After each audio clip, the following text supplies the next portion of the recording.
ഈശോ മിശിഹായ്ക്ക് സ്തുതിയായിരിക്കട്ടെ. പ്രിയമുള്ളവരെ, ജീവിതം ഒരു അവസരമാണ്. ചിലർക്ക് ആഘോഷിക്കുവാനും മറ്റു ചിലർക്ക് ആനന്ദിക്കുവാനും വേറെ ചിലർക്ക് പരാജയങ്ങളിൽ നിന്ന് വിജയത്തിലേക്ക് മുന്നേറാനുമൊക്കെയുള്ള അവസരം. ചിലർ ജീവിതത്തെ വളരെ ലാഘവത്തോടെ കാണും, മറ്റു ചിലർ ജീവിതത്തെ വളരെ ഗൗരവമായി കാണും. അസീസിയിലെ വിശുദ്ധ ക്ലാരയ്ക്ക് ജീവിതം ക്രിസ്തുവിനോടൊപ്പമുള്ള ഒരു ആഘോഷമായിരുന്നു. തൻ്റെ ജീവിതത്തിൽ ലഭിക്കാമായിരുന്ന എല്ലാവിധ സുഖങ്ങളും സൗകര്യങ്ങളും അനുഭവിച്ച് അറിഞ്ഞ് വളർന്ന ഒരു പ്രഭുകുമാരി ജീവിതത്തിൻ്റെ യുവത്വത്തിലേക്ക് കടക്കുമ്പോൾ തിരിച്ചറിയുകയാണ് ഇന്ന് വരെ താൻ അനുഭവിച്ചിരുന്ന എല്ലാ സുഖങ്ങളും സന്തോഷങ്ങളും നശ്വരമാണെന്നും അതിനപ്പുറം അനശ്വരമായ ഒരു ജീവിതം തന്നെ കാത്തിരിപ്പുണ്ടെന്നും. ഇത് തിരിച്ചറിഞ്ഞ് അവൾ ഹൃദയം കൊണ്ട് ഏറ്റുപറയുകയാണ്, ക്രിസ്തുവാണ് തൻ്റെ ജന്മാവകാശം, എൻ്റെ സർവ്വസമ്പത്തും അവിടുന്ന് തന്നെ, എനിക്ക് മറ്റൊരുവനെ ആവശ്യമില്ല.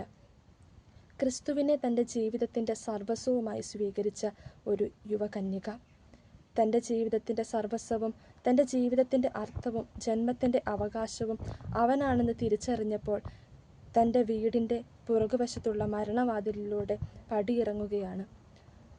അങ്ങനെ പടിയിറങ്ങുന്ന അവൾ ലോകത്തോട് വിളിച്ചു പറയുന്ന ഒരു യാഥാർത്ഥ്യമുണ്ട്. താൻ ഇന്ന് വരെ അനുഭവിച്ച എല്ലാ ലോകസുഖങ്ങൾക്കും മുൻപിൽ താൻ മരിച്ചു കഴിഞ്ഞു. ഇനി താൻ ക്രിസ്തുവിലൊരു പുതിയ ജീവിതം നയിക്കുവാൻ പടിയിറങ്ങുകയാണ്. അസീസിയിലെ വിശുദ്ധ ഫ്രാൻസിസിൻ്റെ പിന്നാലെ അവൻ്റെ ചെറുചെടിയായി ഇറങ്ങിത്തിരിച്ച ഒരു കന്യക.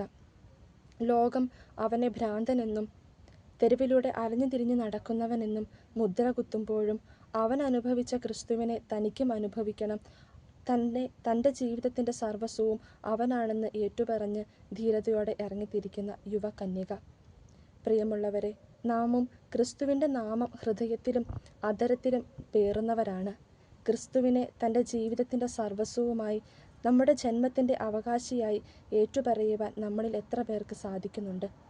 ഈശോ നമ്മെ വിളിച്ചിരിക്കുന്നതും അവിടുത്തെ സ്വന്തമെന്ന പോലെ കരുതപ്പെടുവാനും സ്വന്തമെന്ന പോലെ ജീവിക്കുവാനുമായിട്ടാണ്. അവിടുന്ന് നമ്മുടെ സർവസ്വവുമായി ഏറ്റ് സ്വീകരിച്ചു കഴിയുമ്പോൾ ഭൗമികമായ മറ്റ് സമ്പത്തോ സുഖങ്ങളോ നമ്മെ അലട്ടുകയില്ല. അവയുടെ പിന്നാലെ നാം പോകേണ്ടി വരികയില്ല. സർവ്വസമ്പത്തിൻ്റെയും ഉടയവനും സർവ്വസമ്പന്നനുമായ ദൈവം തന്നെ നമ്മുടെ കൂടെയുള്ളപ്പോൾ, അവൻ നമ്മുടെ ഹൃദയങ്ങളിൽ വസിക്കുമ്പോൾ സമ്പത്ത് തേടി നാം വേറെ എവിടെ പോകും? അവിടുത്തെ നമ്മുടെ ജീവിതത്തിൻ്റെ സർവസ്വവുമായി ഏറ്റുപറയുവാൻ, ജന്മത്തിൻ്റെ അവകാശമായി മനസ്സിലാക്കുവാൻ നമുക്ക് ഓരോരുത്തർക്കും സാധിക്കട്ടെ എന്ന് പ്രാർത്ഥിക്കുന്നു. എല്ലാവർക്കും ആഗതമാകുന്ന വിശുദ്ധ ക്ലാരയുടെ തിരുനാൾ മംഗളങ്ങൾ സ്നേഹപൂർവ്വം ആശംസിക്കുന്നു. ദൈവം എല്ലാവരെയും സമൃദ്ധമായി അനുഗ്രഹിക്കട്ടെ.